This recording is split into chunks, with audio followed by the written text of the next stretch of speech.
قصة التذاكر.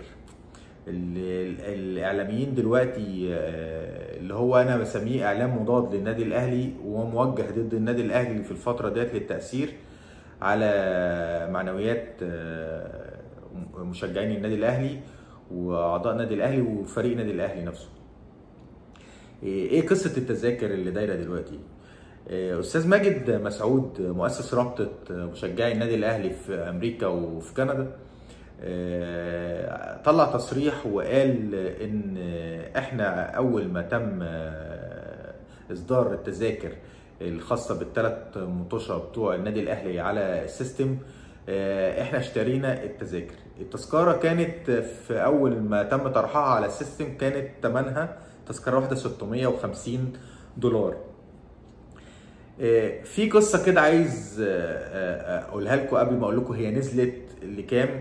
الشعب الامريكي مش شعب محب لكرة القدم، يعني للاسف الشديد احنا كعرب او في مصر وفي الدول العربيه مهتمين قوي بالدوري الانجليزي بريميوم ليج، ومش عينينا كتير قوي او مش بالاهتمام اللي زي اهتمام بالدوري الانجليزي على الدوري الامريكي.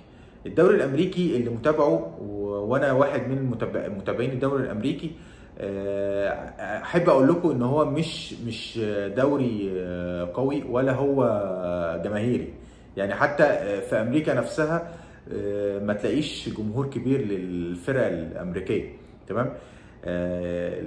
بدليل ان طلع الهجس والهبل، انا اسف اللي بقول اللفظ ده اللي بيتقال هنا عندنا في الاعلام المصري، عن ان التذكره نزلت من $650 ل $80 عشان بيدللوا على جماهير تروح ماتش الاهلي. يا سلام!